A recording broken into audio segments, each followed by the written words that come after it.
Natumaini kuwa haujambo na ni mzima kiroho, lakini kiafya huenda ni mzima au si mzima. Lakini ningependa kuzungumza na wale ambao si wazima kiafya, ambao wenye changamoto ya kisukari. Kuna baadhi ya watu wana changamoto ya sukari na sukari yao imewapelekea kupata baadhi ya matatizo katika miili yao. Mfano, tukizungumzia katika upande wa wanaume pamoja na wanawake pia, kuna changamoto ambazo zinatokana na sukari. Mfano, miguu kufa ganzi, miguu kuwaka moto, wakati miguu inakuwa inavimba, mwingine anakuwa anatokwa na vidonda ambavyo vinachelewa kupona kwa muda mrefu katika upande wa miguu pamoja hata katika mikono pia vile. Wakati mwingine unahisi kwamba miguu na mikono inakuwa na kufa ganzi, inawaka moto, kupata maumivu ya kichwa mara kwa mara, macho kuwa hafifu, wanaume au na hata wanawake pia wanahisi kitu kama hicho. Kwa mwanaume kukosa ile hamu ya kushiriki tendo la ndoa, hata mwanamke naye kutokuhisi ile raha ya kushiriki tendo la ndoa.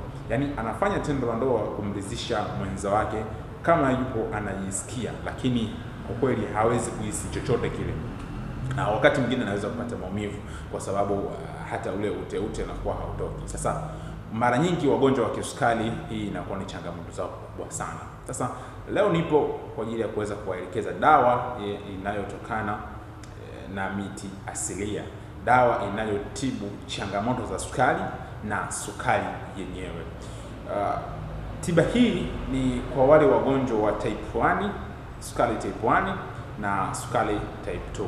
Kama una changamoto ya sukari type 1 ama sukari type 2, basi wewe nisikilize vizuri.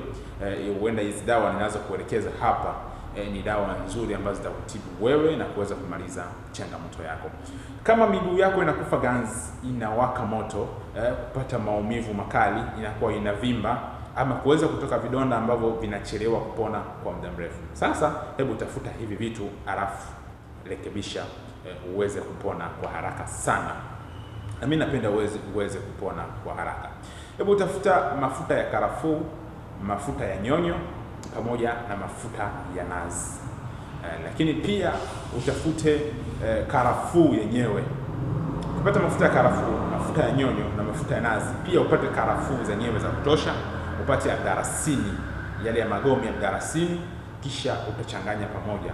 Utachukua yale mafuta yote utachanganya pamoja, utachukua karafuu na mdalasini utaweka pamoja, utaweka zaidi ya wiki nzima.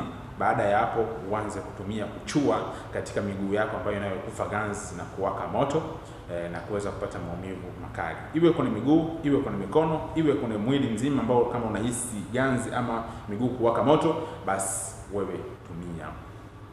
Itakuletea manufaa makubwa sana na kuweza kutibu changamoto yako. Lakini pia kwa wale wenye sukari type 2, sukari type 1, hii dawa itawasaidia sana kwa ajili ya kuweza kushusha sukari yako kwa haraka sana. Ni magome ya mzabarau, mti wa aloe vera, ile lea yake ya kati. Chukua ya ile aloe vera, ikwangue, chukua ile lea yake ya kati, chemsha pamoja na magome ya mzabarau, kisha huwa unatumia glasi ya mililita 200 asubuhi, glasi ya mililita 200 jioni kila siku, ili uweze kupona tatizo lako la sukari. Hii ndio tiba nzuri sana inayoweza kutibu changamoto yako ya sukari. Ukishindwa kuandaa hii, mimi tayari nimesha kuandalia dawa zote. Kama unahitaji dawa aina yoyote ile, niambie niweze kukupatia dawa.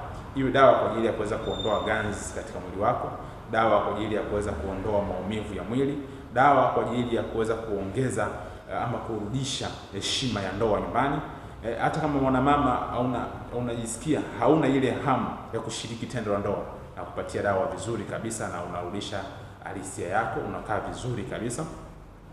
Hata wewe mwanaume, heshima ya ndoa nyumbani na kushinda, basi unapata dawa na kuweza kumaliza changamoto yako. Dawa hizi nilizoweza kukuelekeza, tumia ili uweze kukaa vyema, na kama utashindwa basi nitafute mtaalamu ili niweze kukupatia dawa. Namba zangu za simu jumlisha 255 752 16 38 38. Nikutakia siku njema, nikutakie kila la heri.